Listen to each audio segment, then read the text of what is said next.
I consider myself ugly. I'm not afraid to say it.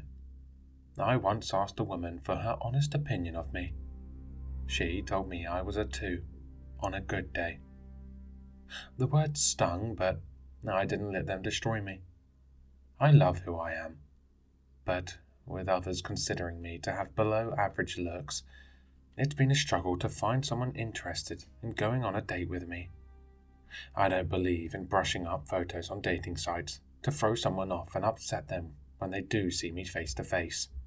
I put pictures of the real me, the 30-something with a bigger bald spot than brown hair left on his head.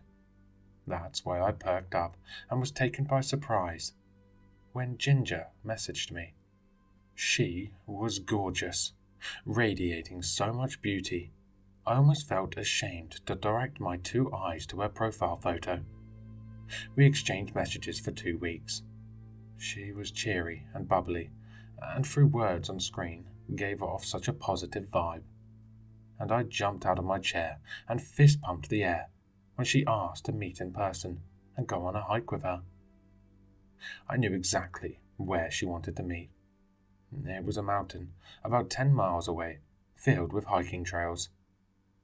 I had solo hiked some of the trails about a week before our date. On the day, I met her at the entrance, where a bunch of trails branched off. She dropped a bomb on me, right out of the game. Gary, this is going to sound weird and upsetting, and it's probably not exactly what you were hoping to hear today, but I only have 1 day left to live. How does someone even respond to that? How do you wrap your head around a statement like that, process it, and respond in the moment? Ginger, I'm so sorry.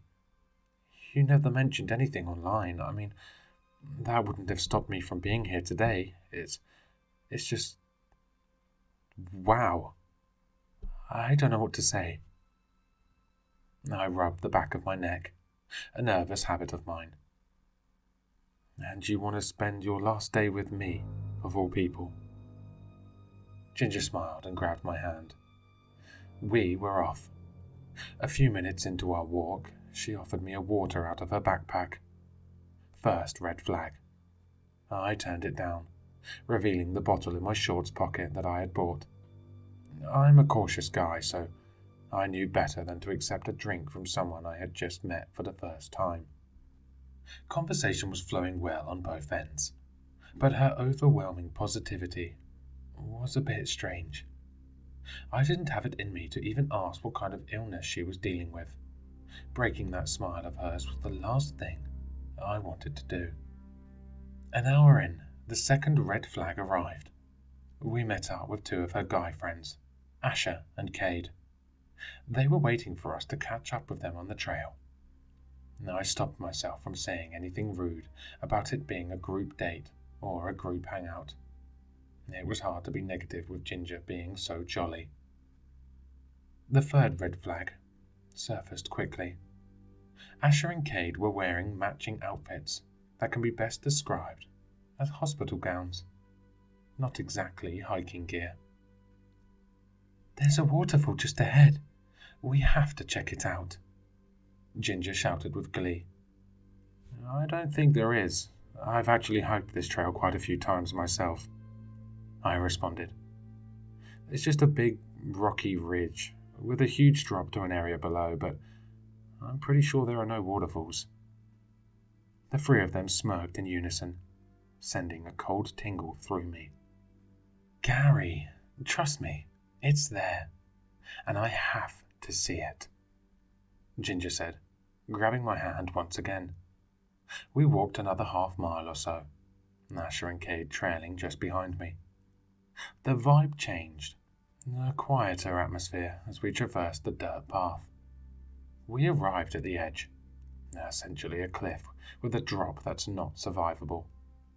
Asher and Cade walked off to the side of the path and came back moments later, carrying small buckets of water.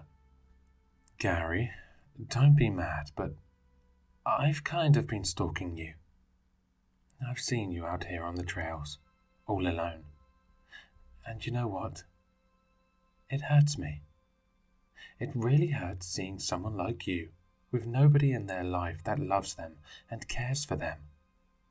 Ginger took both of my hands and stood directly in front of me.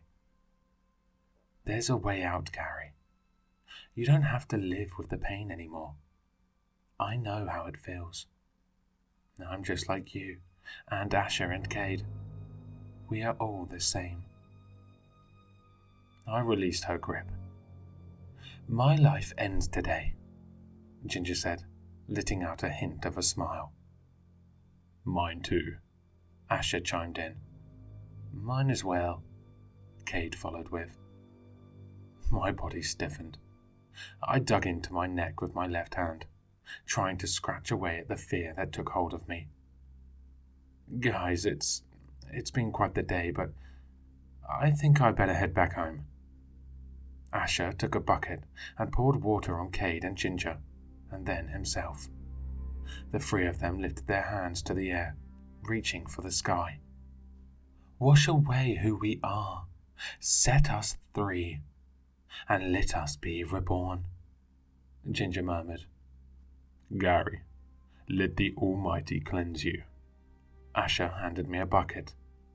Take it, and fill the... I shoved Asher to the ground and started to run away from them. I turned around. They were gone.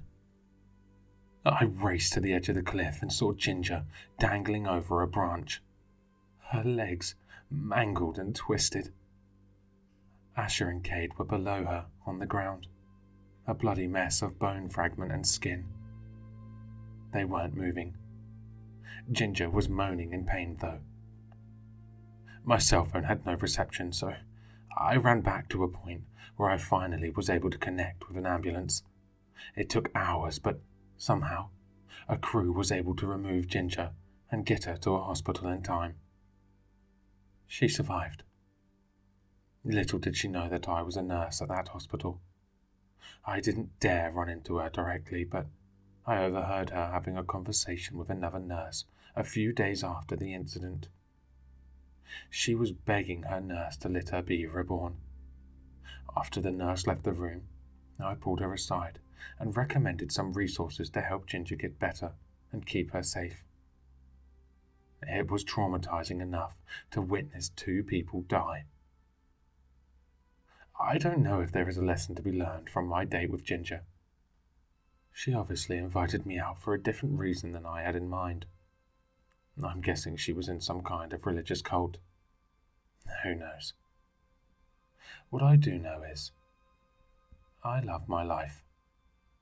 Sure, to some people, I may be a 2 out of 10, but I never really cared for math.